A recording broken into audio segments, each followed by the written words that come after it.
আসসালামু আলাইকুম রহমতুল্লাহ। ইন্নাল হামদুলিল্লাহ ওয়াসসালাতু ওয়াসসালামু আলা রাসূলিল্লাহ। সুপ্রিয় দর্শক শ্রোতা, আশা করি মহান আল্লাহ সুবহানাহু ওয়া তাআলার অশেষ মেহেরবানি ও দয়ায় আপনারা সকলেই ভালো আছেন। দর্শক, আজকে হাজির হয়েছি সোমবারের সেরা একটি আমল নিয়ে। আপনি যদি একিন এখলাসের সাথে আজকের এই আমলটি করতে পারেন, অবশ্যই আল্লাহ সুবহানাহু ওয়া তাআলা আপনাকে ধনী বানিয়ে দেবেন। দর্শক, আল্লাহ তাআলা সোম ও বৃহস্পতিবার প্রত্যেক মুসলমানের গুনাহ ক্ষমা করে দেন, কিন্তু পরস্পর সম্পর্ক ছিন্নকারীর ব্যাপারে আল্লাহ তাআলা বলেন, এদের ছেড়ে দাও যতক্ষণ পর্যন্ত না এরা নিজেদের মধ্যে সমঝোতা করে। ইবনে মাজাহ ও তারগিব। হযরত আবু কাতাদা আনসারী রাদিয়াল্লাহু তাআলা বর্ণনা করেন, রাসূলুল্লাহ সাল্লাল্লাহু আলাইহি ওয়াসাল্লামকে সোমবার রোজা রাখার কারণ জিজ্ঞেস করা হলে তিনি বলেন, এদিনে আমি জন্ম নিয়েছি এবং এদিনেই আমার উপর কোরআন নাজিল হয়েছে। মুসলিম, আবু দাউদ। দর্শক, উক্ত হাদিস দ্বয় থেকে এটি স্পষ্ট যে সোমবার এবং বৃহস্পতিবারের গুরুত্ব অপরিসীম। আপনি যদি এই গুরুত্বপূর্ণ দিনে গুরুত্বপূর্ণ এই আমলটি করতে পারেন, অবশ্যই আল্লাহ সুবহানাহু ওয়া তাআলা আপনাকে ধনী বানিয়ে দেবেন। দর্শক, তাই আসুন ভূমিকায় আলোচনা দীর্ঘায়িত না করে আজকের সেই কাঙ্ক্ষিত আমলটিকেই জেনে নেই।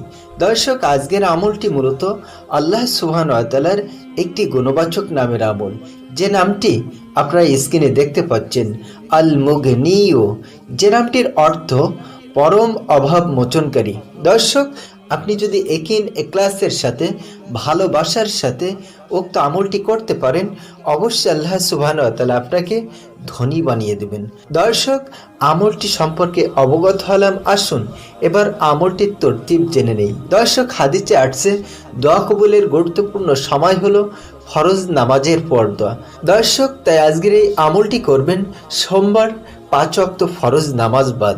দর্শক, 5 ওয়াক্ত ফরজ নামাজ শেষ করে ওই জায়নামাজেই বসে প্রথমত 11 বার দুরূদ শরীফ পাঠ করবেন, করে আল্লাহ সুবহানাহু ওয়া তাআলার প্রিয় ইনামটি আল মুগনিয়্যু অথবা ইয়া মুগনিয়্যু এ নামটি আপনি তাসবিহর মাধ্যমে 100 বার পাঠ করবেন, করে আবারও পুনরায় 11 বার দুরূদ শরীফ পাঠ করবেন, করে আল্লাহ সুবহানাহু ওয়া তাআলার দরবারে দুইখানি হাত উত্তোলন করবেন, কায়েম অনুবাক্যে প্রার্থনা করবেন।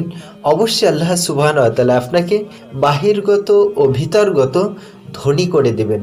দর্শক, এভাবেই উক্ত আমলটি করুন, ইনশাআল্লাহ অবশ্যই আল্লাহ সুবহানাহু ওয়া তাআলা আপনাকে ধনী বানিয়ে দেবেন। কেননা আল্লাহ সুবহানাহু ওয়া তাআলা পবিত্র কালামে পাকে ইরশাদ করছেন, ওয়ালিল্লাহিল আসমাউল হুসনা ফাদউহু বিহা।